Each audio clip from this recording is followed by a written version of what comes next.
Hello, my name is Amy, this is Steven, Shreya, and Helen, and today we'll be talking about perfectionism in young adults. The question we'll be addressing today is, to what extent do societal pressures lead to the development of perfectionism in young adults? Perfectionism is a term often overused in social context, in conversation, and in interviews. It is seen as everyone's favorite flaw. While society's idea of perfectionism is associated with tenacity and high achievement, the clinical definition of perfectionism from the Center of Clinical Interventions is the relentless striving to achieve unrelenting standards.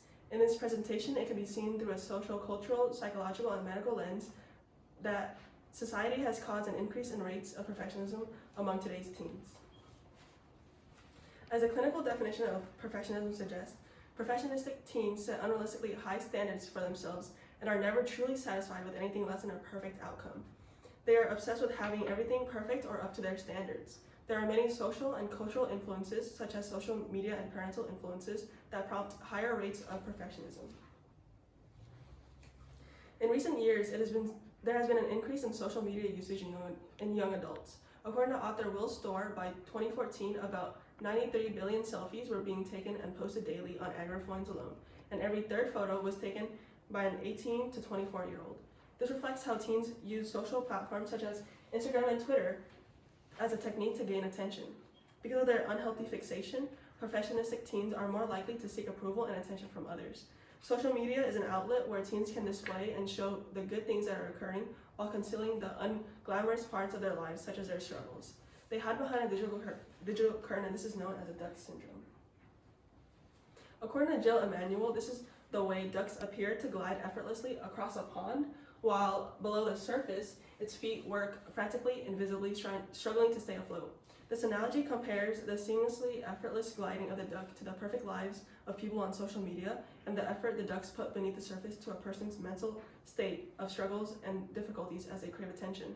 Teens have to show themselves as perfect to others to satisfy the approval they crave. By posting often on social media, teens are able to get attention and the approval from others, and this reflects how one can develop perfectionistic tendencies. Along with social media, parents can play an important role in the development of perfectionism. Another case study titled Perfectionism Increasing Over Time by Coran and Hill reveals how people are more burdened by pressure from others, including their parents. The doubling of numbers between 1986 and 2006 in regard to the number of kids who stated that their parents watch their every moves reflect how the parents want their children to be perfect. Parents spend more time with their children on schoolwork instead of simply spending time with them. This ties into the child contingent self-esteem, which is the tendency of parents to base their own self-worth on the success of their children. This is reflected in this graph, which depicts how low child-invested contingent self-esteem leads to a higher perceived promotion of goals. Now we transition to the medical effects of perfectionism. This diagram shows that college students are experiencing major mental issues, trying to balance their academics and lifestyle. They first feel motivation, which comes from the fear of failure or disappointment. Then they have the mindset that they are going to do it again. If they are going to do it again, they have to prove to themselves as worthy and to do everything in their power to make it work. In the process, they encounter flaws and hurdles which make them lose motivation and burn out. Finally, before they reach the conclusion that there is no point in continuing, they start to experience depression and mental block. This cycle continues and worsens their mental health. The vicious cycle accounts for the high depression rates among college students compared to the general population as shown by this graph. Along with depression, perfectionism is associated with high rates of anxiety, OCD, anorexia, and suicide, according to the studies of Flett and Hewitt. With the previous slides, it is clear that there are serious issues in regards to perfectionism. There have been past approaches or solutions to this issue and how these solutions were effective to an extent. The first solution is the promotion of the mindset. 50 articles from various journalistic sources point out strategies to counter perfectionism. Strategies like receiving feedback, monitoring progress, and redefining goals. One of the most common strategies is practicing self-compassion. With these solutions, there comes advantages and disadvantages. One of the advantages is that there is a lot of publicity. This means that there is a lot of people who are able to receive this message and share it across the internet platform.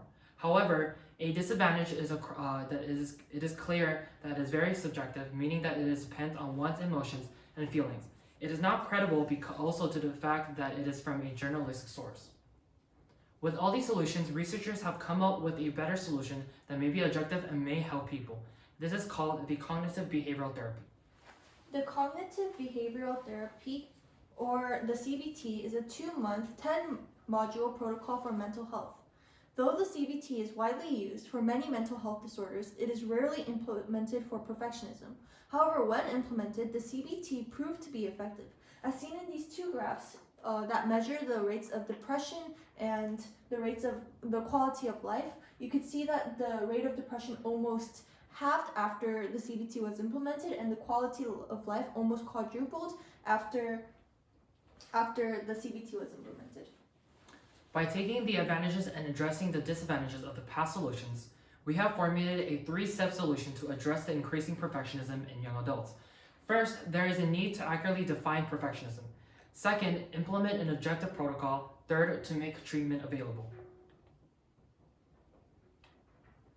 The first step is to accurately define perfectionism. According to Rashafan from the NIH, perfectionism is often regarded as a positive phenomenon that aids in high achievement and self-improvement.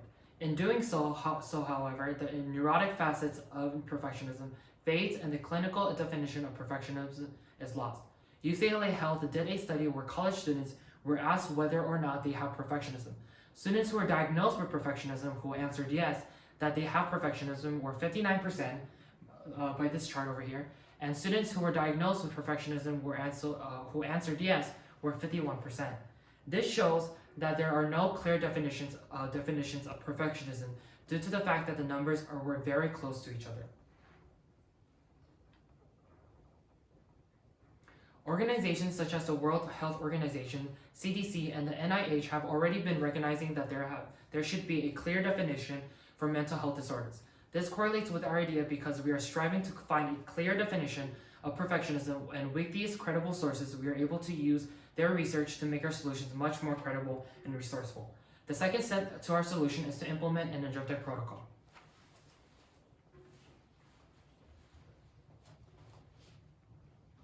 An objective protocol can be utilized to help people recover from perfectionism. We want to re-implement the cognitive behavioral therapy, or CBT. As presented before on these two charts, the protocol have significantly decreased depression rates and improved the quality of life. Mental Health America, or the MHA, is a set of legislations that the United States government follows. The different guidelines mandate the federal and state government to accurately respond to and support mental health in the United States. For example, the MHA Position Statement 3 and 41 obligate the government to fund ongoing research for mental disorders like perfectionism.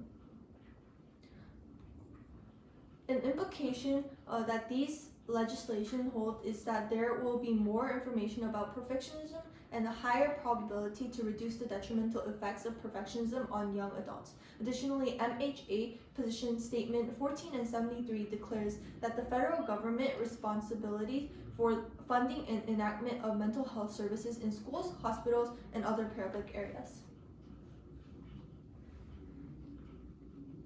The MHA position statement have limited reach though, because private institutions are not always under federal or state control. According to the United States Department of Education, private schools not receiving federal dollars do not have to follow federal regulations, unlike public schools who do receive federal dollars. Therefore, mental health services may not reach all sectors of society.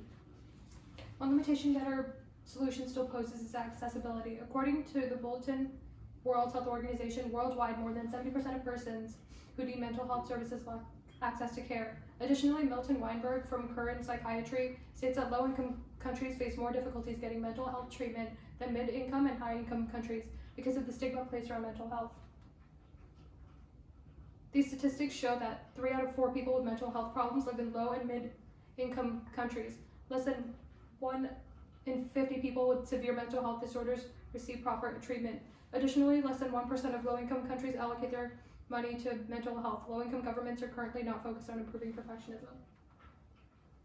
In conclusion, our dedication to come up with a solution to counter perfectionism includes a 3-step process with an accurate definition of perfectionism, implementing an objective protocol, and providing a treatment available to everyone. This 3-step process will hopefully help with the issues that come from perfectionism and furthermore provide a solution to our problem of perfectionism among young adults. These are our works cited. Thank you for listening to our presentation.